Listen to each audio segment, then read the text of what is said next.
Did you know that beets were thought to be an aphrodisiac in ancient times? Well, if it's good enough for them, it's good enough for me. So in today's video, I'm going to show you some weird and wonderful, delicious beetroot recipes, plus show you how easy it is to grow them wherever you are.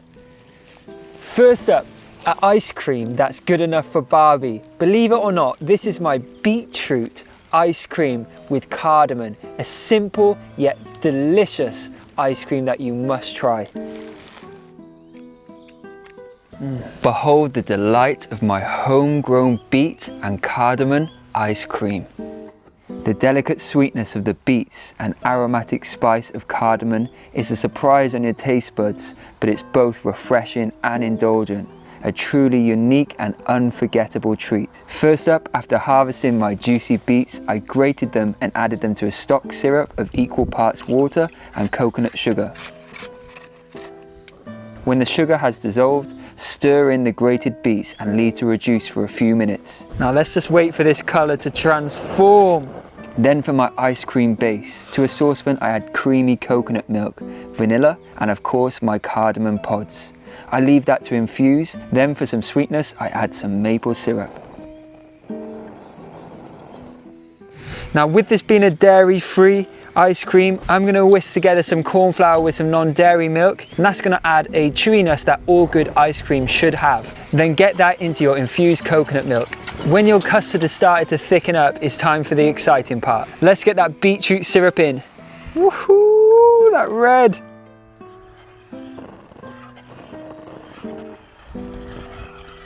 I want this even more vibrant. None of this will get wasted, by the way. I'm going to put that in my dehydrator and dry it out and make a beetroot powder. I cannot believe the colour of this, and I just got to give it a little taste to check it. That is intense. Pass this through a sieve now into a mixing bowl and let it cool completely before getting it into your ice cream machine. Or if you're doing it without one, just pop it into your freezer when it is cool and hand churn it every few minutes.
When frozen, serve up the ice cream. I top mine with some chopped hazelnuts and a few garden herbs.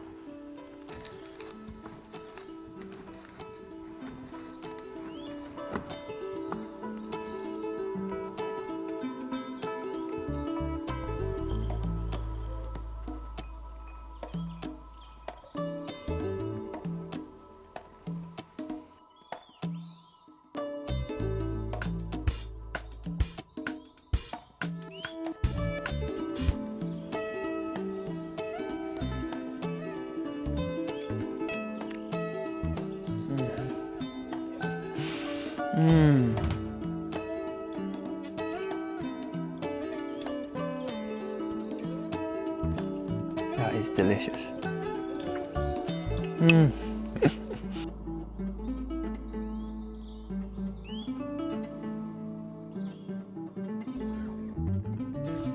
Now this next recipe you have to try. Beetroot with sweet potato and orange. 3 things that work so well together. Wood-fired oven roasted sticky homegrown beets with sweet potato, orange and herbs from my garden, all stacked up into this incredible salad. So first up, of course, you're going to need some juicy beetroots. I'm going to harvest a few of mine and then give them a little wash and cut them into some wedges, along with some sweet potato. Guys, that is when nature is just nature, and look at the beautiful colour on that. Get that into a roasting tray and drizzle over some lovely olive oil. Plus, I'm going to sprinkle over some fresh thyme from my garden and some salt and pepper. No. That was cool.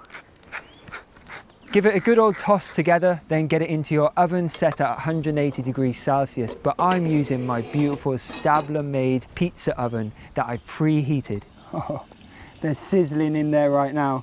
Whilst the beets and sweet potato are cooking away, I'm going to make a lovely orange dressing. Simply by zesting a couple of oranges, then peeling and segmenting them into beautiful chunks.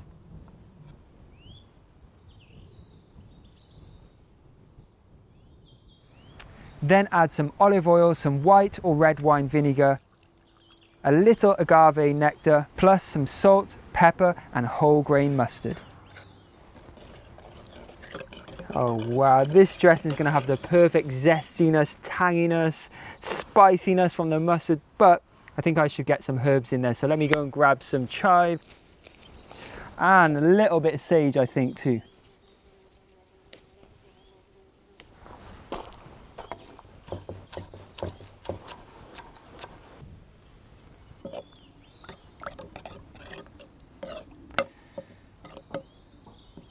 Now that my beets and sweet potato have almost finished cooking, I'm actually going to throw in some of the chopped beetroot stem into the pan and let that cook for a couple of minutes before building the salad.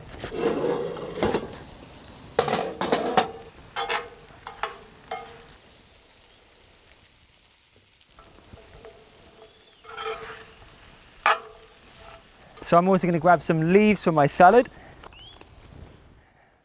Now this fire is definitely super hot and it's given a little charring, but that's going to add a lovely smokiness to this salad. Look at them. Oh, oh, oh.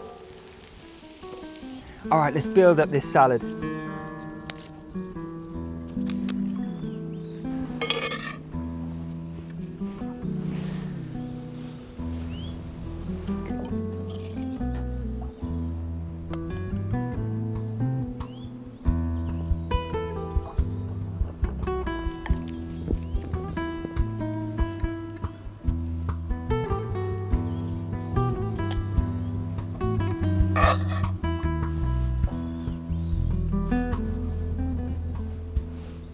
Final layer, some more of this incredible dressing and some more walnuts, and then we're done.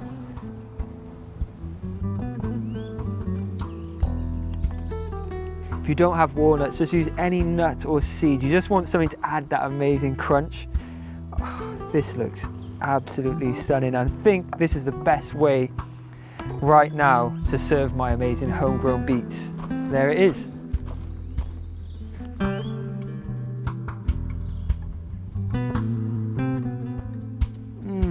Orange, beetroot and sweet potato. Combination made in heaven. Wow.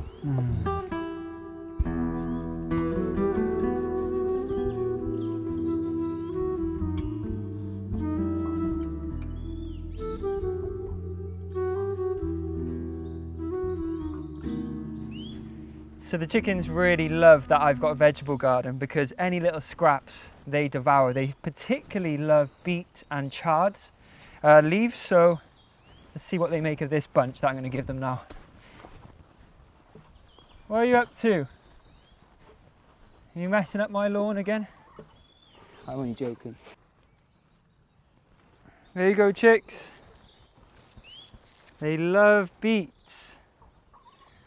Oh, that salad was honestly so good. There's something about warm salad that is so satisfying no matter what time of the year.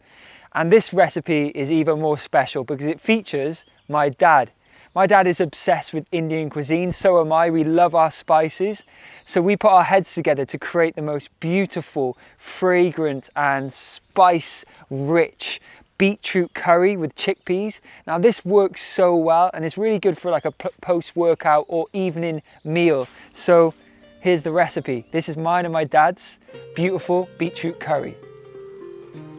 So I'm actually going to be adding my candy beets to the curry. Now you can use any kind of beetroots, but the lovely pink vibrancy of these I think will be beautiful. But even if you were to use a deep, rich, traditional beetroot, that lovely almost dye that it has in the beetroot juice makes the curry so beautiful. We've made it before with them and it's delicious. First up, we're going to marinate the beets and get them roasting in my wood fire, but you can just do this in any old oven. To some Greek yogurt, add some chili powder, ground coriander, cumin. Next, some garam masala, which is a beautiful spice blend. Now for that vibrant yellow colour and earthiness, some ground turmeric. And the freshness of a fiery homegrown chili that we're going to chop fine.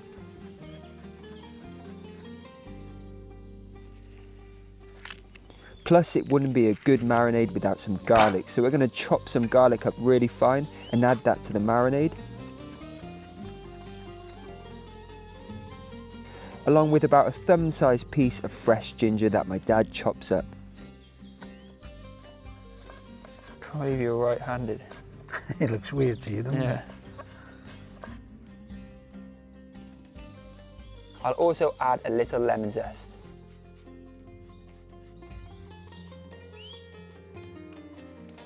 Alright, if you want to pass the beets, Dad.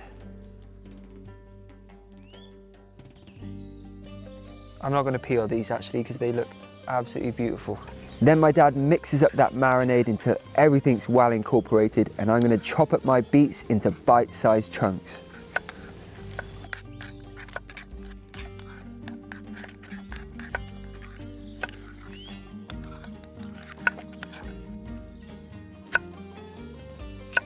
Before we get the beets in, a bit of salt and a bit of oil.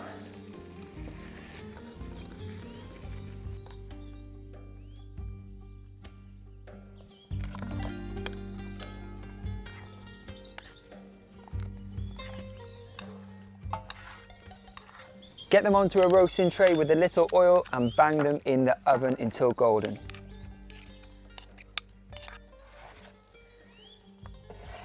For the base of my curry, I'm going to chop up some onion, garlic, chili and ginger.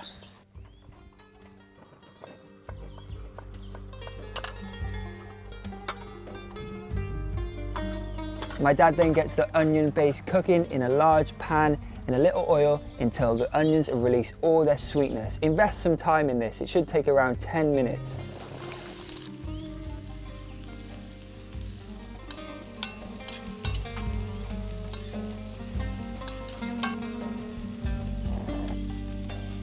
Then throw in some spices. He's adding some cumin, coriander and turmeric.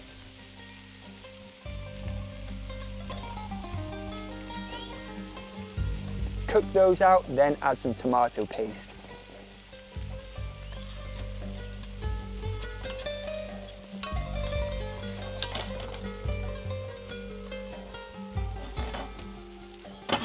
Now add the chickpeas. All right, I'm going to coat these nicely in this, yeah? Yeah.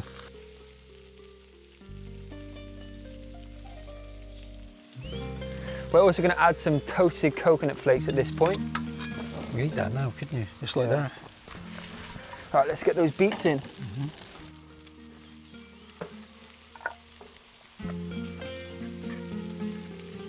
Look at this, Dad. Wow, it smells great.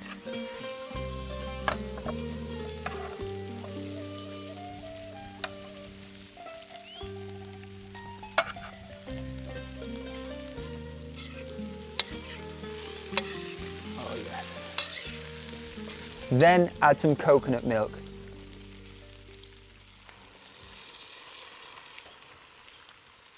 That looks absolutely delicious. Should we let that bubble away for a little while? Yep, Get some greens in there. We would use the beetroot leaves, but they've been eaten by slugs and stuff like that, and my chickens love them so much, so instead of those, we're going to use some spinach. Now this is called spinach beets. Now spinach is the same family as beetroot, so we're basically adding beets to beets because this is just beetroot. Just before serving, stir through the spinach.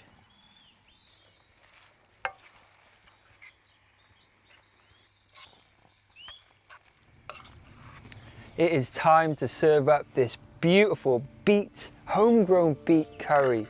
Marinated, roasted in an open flame fire. Let's get it up on some steamed rice and serve with our beautiful salad. Beautiful.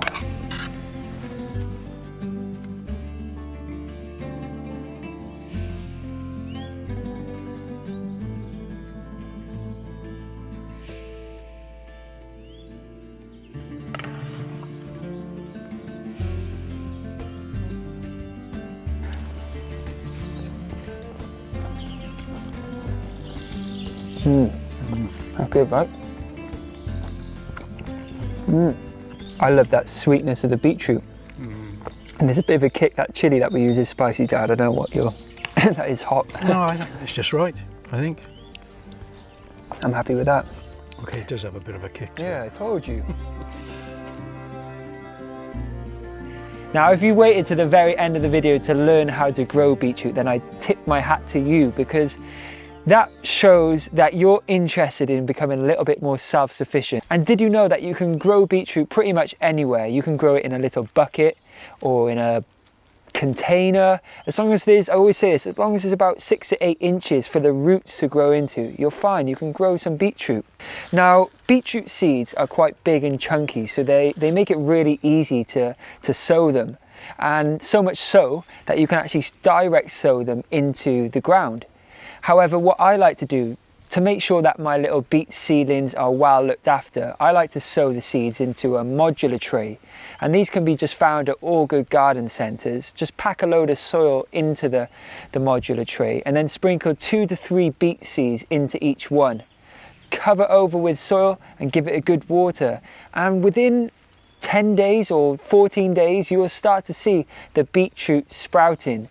And when they reach about 1 inch high, or when you can see some nice roots in the soil, they're ready to plant out.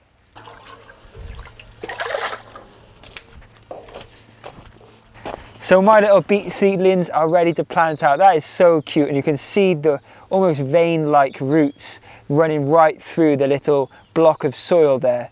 Obviously, if you have a bigger modular tray that requires more soil, then they're going to take a longer time to take over the soil that's in each module.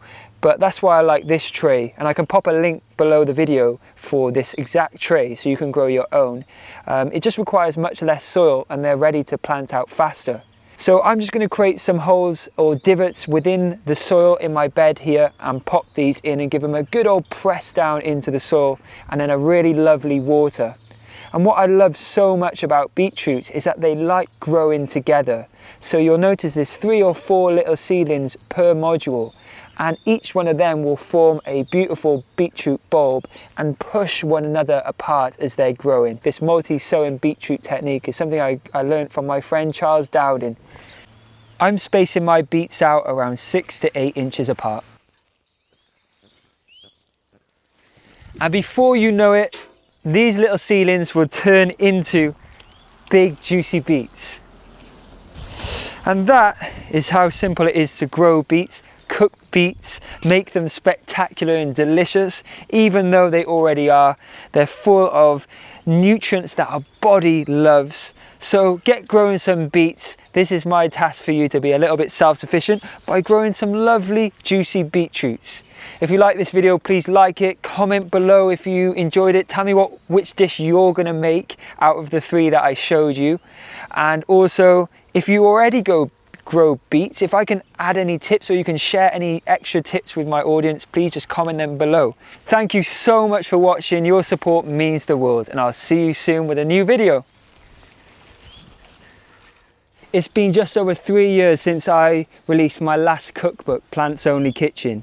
It's been a while since I made a new cookbook, and the reason is because I've been going through some huge lifestyle changes. I've been learning a lot about myself and finding some new hobbies, such as moving to the country and learning to grow my own food.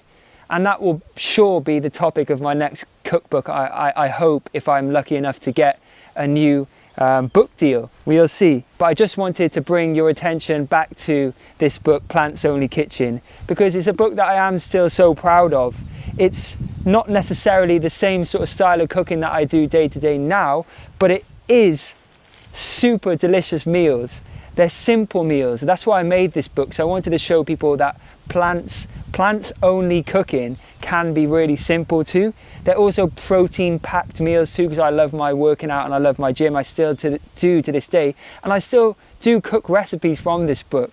So I just wanted to let you know that if you want to get a copy, I'm doing a discount on my website for actually signed copies. My mum is amazing. She will send them to you wherever you are in the world. And that's the best way to support the channel, and everything that we do is getting them through my website rather than, you know, other Amazons and things like that. So if you want to support, this is the best way to support. And if you do, I really, really do appreciate it. It means we can continue to make epic videos on YouTube and content on social media.